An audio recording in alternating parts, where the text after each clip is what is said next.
Vamos lá então agora te auxiliar a saber quando você precisa de auxílio para fazer uma negativa ou não, quando é que você acrescenta aquele verbo auxiliar ou não. Então talvez você esteja perguntando, puxa, eu vou ficar doido, né? Tem que saber ainda quando ou não. Então uma coisa que eu quero que você saiba já de antemão é que dos 12 tempos verbais que a gente tem, a gente só acrescenta o auxiliar em 2 deles. E assim mesmo tem algumas exceções. Então fica bem mais simples, é bem mais simples do que você pensa. É que se te disseram, né? Você precisa acrescentar um auxiliar para fazer a negação, essa informação estava incompleta. Você precisa acrescentar um auxiliar quando for fazer a negação em 2 dos 12 tempos verbais que existem. Depois, mais adiante, eu vou fazer uma série esclarecendo esses 12 tempos verbais para que fique simples, fácil e claro você saber quando usar cada um deles e como. Mas agora, nesse momento, estamos com enfoque na negação. Quais são, então, esses 2 tempos verbais que você precisa de auxílio, ou seja, você precisa acrescentar um verbo auxiliar para fazer a negação? Bem simples. Então, são 2, presente simples e passado simples. Presente simples, fatos que acontecem, coisas de hábitos, de rotinas. Eu faço, eu escolho, eu acordo cedo todos os dias, eu mesmo escolho o meu café da manhã, todas as ações que eu faço rotineiramente. Eu moro no Rio de Janeiro, né?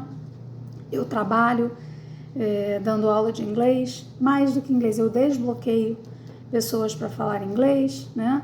Passado simples, coisas que aconteceram e que já terminaram. Esse é o passado simples. Eu morei na Califórnia, não moro mais. Eu escolhi mudar de carreira.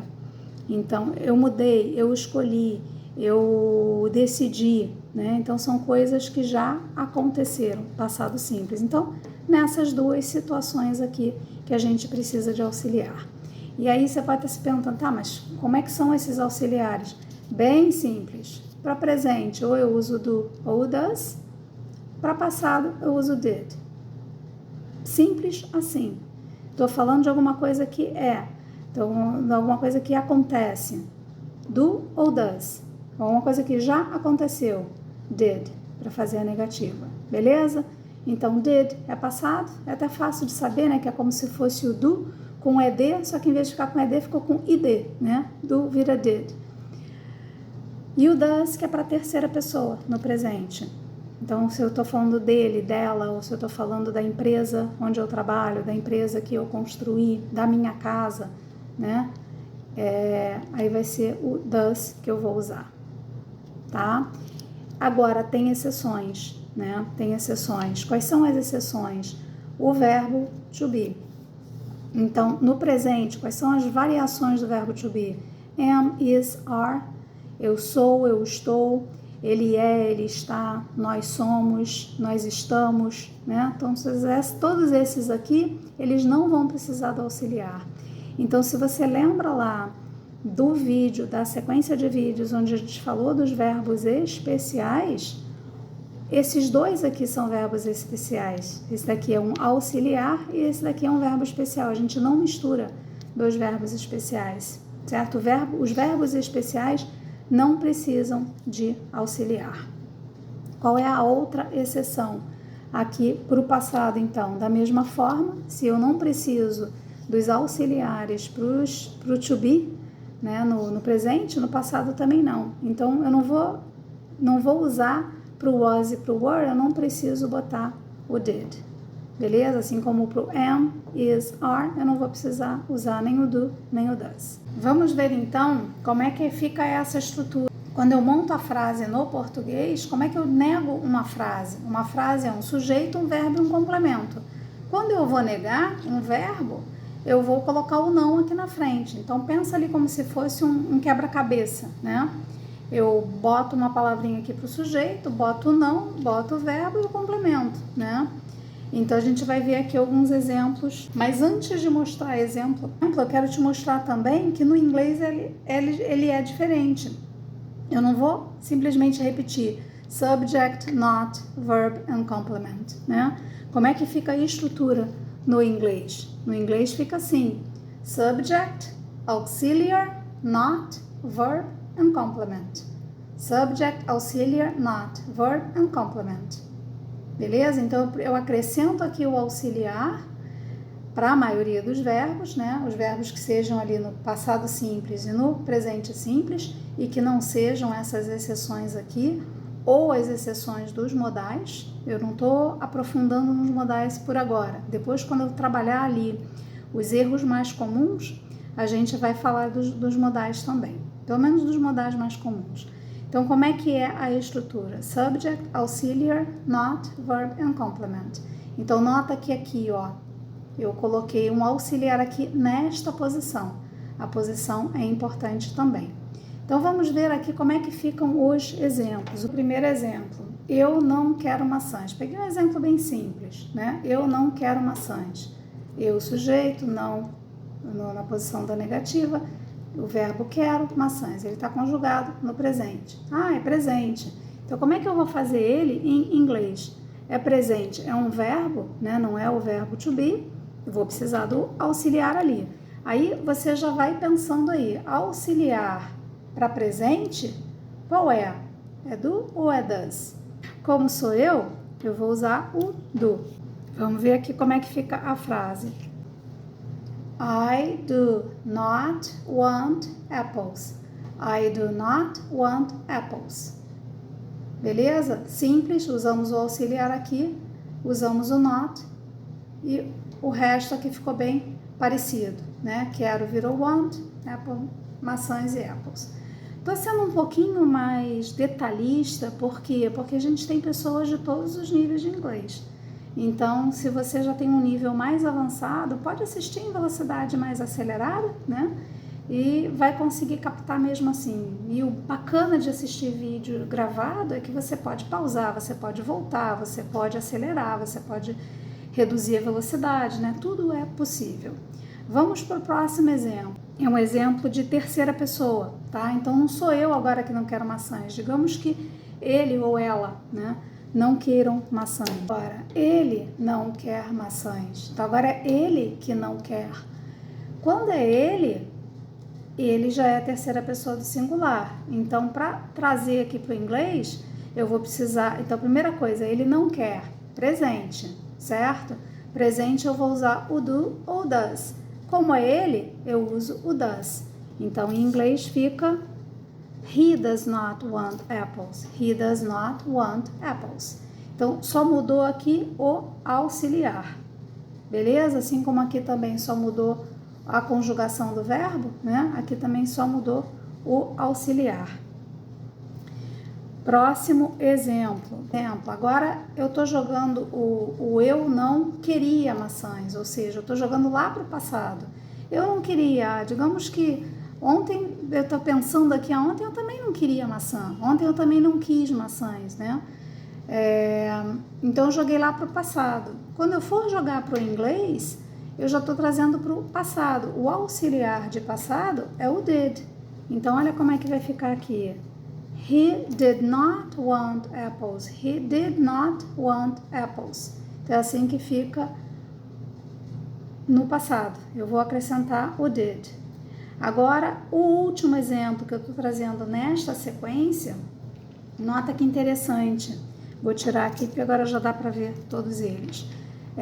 Ele não queria maçãs. Então, ontem, não só eu não queria maçãs, como ele também não queria maçãs. Agora, qual é o auxiliar que eu vou usar para ele? Para o presente, né? Eu usei o does, né? Agora, para o passado, para ele, ontem, ele não queria maçãs. Qual é o auxiliar que eu vou usar? É o mesmo que eu uso para mim. Por quê? Porque no passado simples, eu sempre uso o did.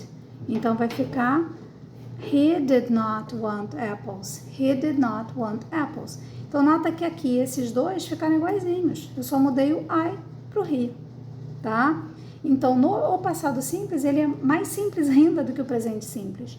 Por quê? Porque o auxiliar vai ser sempre o did. Lógico que a gente ainda não falou das exceções, daqui a pouquinho a gente já vai falar. Então, agora eu quero chamar a atenção para um ponto importante. No português, Para eu transformar uma frase afirmativa em negativa, basta eu acrescentar um não. Então imagina cada uma dessas aqui. Eu quero maçãs. Ele quer maçãs. Eu queria maçãs. Ele queria maçãs, né? Para negar qualquer um desses é só colocar um não. No fundo, a conversão de uma afirmativa para uma negativa no português, ela é mais fácil, tá? No inglês, o que acontece? Se eu quero dizer assim, I want apples, beleza, né? Agora, se eu quero dizer ele quer maçãs, eu não digo he wants apples, eu digo he wants apples. He wants apples. Só que o que acontece? Na hora que eu vou negar, eu não só acrescento auxiliar, e aí eu acrescento o does, ao invés de acrescentar o do, como o verbo perde o S e vira want. He does not want apples. Pensa assim, se eu preciso me lembrar que é he wants, né? O does já veio esse S para cá, já transformou o do em does, certo? Então aqui eu não preciso do S no verbo, beleza? Então guarda esse ponto. Da mesma forma, no passado, he want apples, ele queria maçãs, não vai ser he want, vai ser he wanted. Se eu quero dizer ele queria maçãs, he wanted apples. He wanted apples. Então, eu botava o ED para fazer o passado. Para negar, eu acrescento o auxiliar, acrescento not, auxiliar de passado que é o did, só que o verbo fica igual. É quase como se esse ED aqui viesse transformar o do em did, certo? Então, aqui, o auxiliar já está dizendo que é passado. Aqui, não precisa estar como passado. Vou trazer aqui para você fazer o print para você lembrar desse detalhe especial, que he wanted. Para negar, eu vou botar o did, o not, e vai virar want. He did not want apples. Ou he wants, ele quer maçãs. He wants apples. Aí eu vou usar o does, vou usar o not e o want, só o verbo, não precisa do S, tá? Já faz um print aí para poder gravar este detalhe.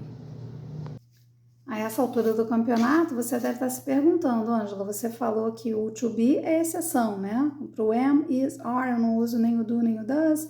Para o was e para o were, eu não uso o did. Como é que eu vou me achar nessa estrutura aqui? Estava tão bonitinha, né? Fica tranquilo que eu vou te mostrar como é que vai ficar. Então, vamos lá, né? A estrutura que em português é assim, não faz diferença no português se eu estou dizendo não é, não está, né? Ela se mantém igual. Mas no inglês eu saio desta estrutura aqui para esta estrutura aqui. O que vocês notam de diferente daqui para cá? Aqui era um verbo, eu tinha um auxiliar. Aqui o to be, ele é um verbo forte, ele diz assim, eu não preciso de ajuda, eu me basto, eu me garanto. Então ele sai da posição de verbo e vem para cá. E essa posição de verbo aqui fica vazia, porque ele saiu para cá. Então, a gente vai ver agora um exemplo por exemplo, para você ancorar isso e esclarecer e não ter mais dúvida e gravar para sempre. Vamos ver aqui, então, o primeiro exemplo em português. Eu não sou feia, tá? Então, eu peguei uma situação do sou. Eu não sou feia. Estrutura aqui, belezinha. Como é que será que fica em inglês? Então, já pausa aí o vídeo e já coloca que eu já vou mostrar na sequência. I am not ugly. I am not ugly. Eu não sou feia. I am not ugly. Então, o sou, né? É o am para eu, né? Eu não sou feia. O próximo, então, vamos ver o próximo. E como é que fica se eu quero dizer que ela não é feia? Ela não é feia. Da mesma forma, a mesma estrutura. Sujeito, to be, not, aqui fica vazio, complemento, né? Então já pausa aí e já verifica. She is not ugly. She is not ugly. O que mudou daqui para cá, assim como no português mudou a conjugação, né, do sou para é, da mesma forma que também mudou, do I am para o she is. Vamos agora pegar um exemplo de passado. Eu não era feliz. Não vou dizer que eu não era feia, né? Até poderia ter dito, se eu não sou feia agora, eu também não era feia antes. Mas às vezes essas coisas mudam, né? Mas vamos lá. Eu não era feliz, tá? Eu não era feliz. Como é que fica isso daqui no inglês? O que vai mudar aqui é que eu joguei para o passado. Então, como é que eu não era feliz? Já está aqui a dica, né? I was not happy. I was not happy. Tranquilo? Ou seja, para o verbo to be, ele acaba sendo muito simples, ele acaba sendo muito mais parecido com o português. Vamos então para o último exemplo. Ela não era feliz. Ela não era feliz.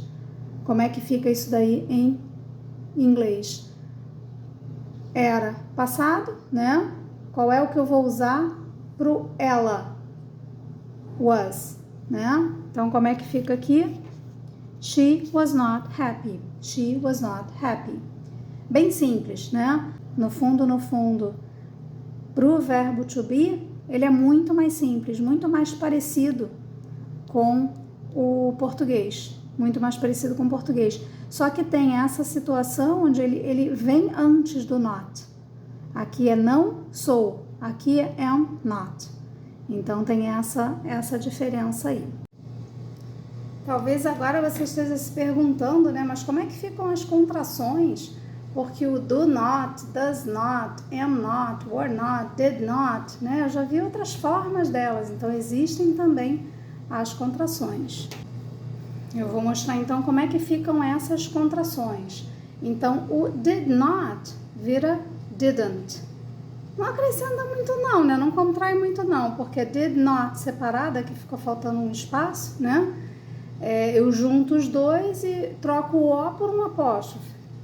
Não ganhou muito não, mas é como é, né? O do not, da mesma forma, vira don't, certo? Então, em vez de ser do, espaço not, vira don't. O does not vira doesn't. Então, na verdade, a maioria dessas contrações aqui, eu tô juntando as duas palavras e estou trocando o O por um apóstrofe, certo? É mais ou menos isso que eu estou fazendo. Agora, qual é o cuidado aqui? O am not, eu não tenho uma contração, tá? Então, o am not vai ficar am not. A não ser que eu diga I'm not. Aí eu boto o am junto do I, né? Aí e mantenho o not, pode ser também. O is not pode virar isn't. O is not vira isn't. O are not vira aren't. Da mesma forma, was not vira wasn't. Were not vira weren't. Então, na verdade, o que a gente faz para as contrações é mais simples. Então, olha o que a gente está fazendo no fundo, é isso daqui. O que eu tinha, alguma coisa not, eu vou repetir essa coisa, vou juntar aqui o N, botar um apóstrofe e botar o T. Olha como é simples fazer a contração. Olha como funciona, ó. Did not vira didn't. Beleza? Didn't. Ó, did, repetiu aqui, tá? Do not vira don't. Conseguiu ver? Am not é que é a exceção, né? Is not vira isn't. Is not vira isn't. Were not vira weren't. Were not vira weren't. O are not, faltou o are not, né? Are not vira aren't. Então, viu como fica mais simples ainda? Era isso que eu tinha para trazer com relação a como saber quando precisa de auxiliar e quando não precisa de auxiliar.